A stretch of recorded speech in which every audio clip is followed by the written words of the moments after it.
Assalamualaikum warahmatullahi wabarakatuh. Perkenalkan, nama saya Muhammad Tariq Arifin. Nama saya Robi Azrian. Nama saya Rehan Ramadan. Kami dari kelas 12 TKJ 2 dan dari kelompok 7. Ingin mempresentasikan tentang Pengertian subscriber telepon berbasis internet. Subscriber adalah teknologi yang menyediakan pengantar data digital melewati kabel yang menggunakan dalam jarak dekat dari jaringan telepon setempat. Biasanya kecepatan unduh dari DSL berkisar dari 128 kb per detik sampai dengan 24.000 kb per detik. Tergantung dari teknologi DSL tersebut. Kecepatan unggah DSL lebih rendah dari unduh versi ADSL.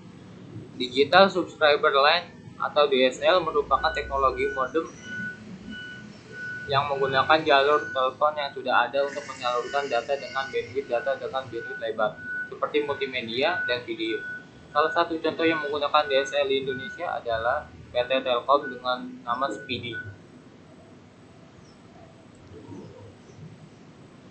Kemudian prinsip kerja subscriber pada internet telepon.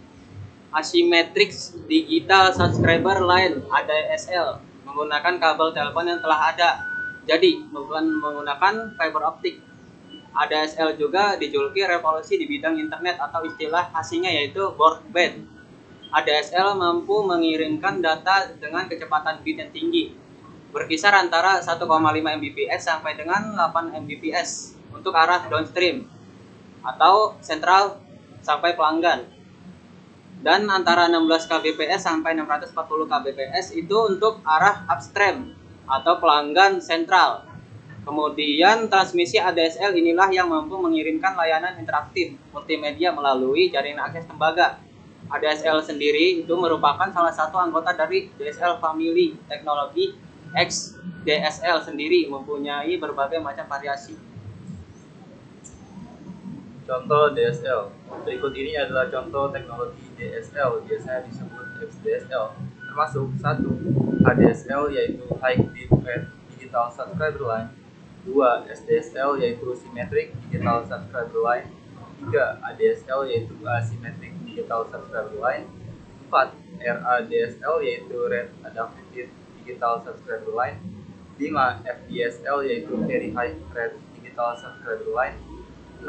FDSL 2 yaitu Very High Bitrate Digital Subscriber Line 2, 7. GSHSDSL yaitu G-Symmetric High Speed Digital Subscriber Line. Kelebihan dan kekurangan DSL. Kelebihan DSL yang pertama adalah koneksi yang cukup simultan antara internet dengan suara atau box lewat kabel telepon. Yang kedua, keamanan data terjaga dengan baik. Yang ketiga, mempunyai kecepatan akses yang tinggi dan selalu online. Yang keempat, harga penggunaan yang murah terutama untuk daerah perumahan.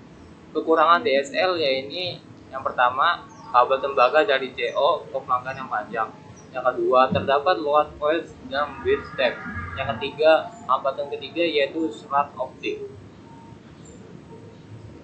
Kemudian kelebihan dan kekurangan dari ADSL.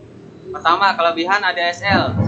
Mempunyai pembagian frekuensi yang menjadi dua macam, diantaranya ialah frekuensi tinggi untuk menghantarkan data dan juga frekuensi rendah untuk menghantarkan suara atau juga fax.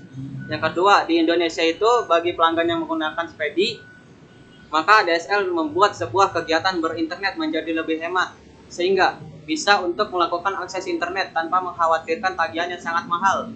Yang ketiga, layanan komunikasi di antara data dan juga suara yang diberikan melalui dua kanal yang memang terpisah meski begitu tetap pada satu kabel yang sama. Yang keempat, koneksi ADSL selalu tersambung dengan internet tiap saat dan juga telepon, tetapi juga bisa digunakan kapan saja. Yang kelima, serta kecepatan internet yang selalu stabil. Berikut ini kekurangan dari ADSL. 1. Jarak bisa berpengaruh terhadap kecepatan pengiriman data, dan semakin jauh jarak di antara modem dengan komputer atau juga saluran telepon dengan gardu telepon, maka akan bisa berpengaruh terhadap kecepatan di dalam mengakses internet. 2. Kecepatan dari koneksi modem ADSL hingga saat ini masih sangat tergantung dengan tiang telepon atau juga DSLAM, dan juga tidak semua sistem operasi komputer bisa menggunakan ADSL. Sekian dari kami, kurang lebihnya mohon dimaafkan. Wabillahi taufiq wal hidayah. Wassalamualaikum warahmatullahi wabarakatuh. dan terima kasih.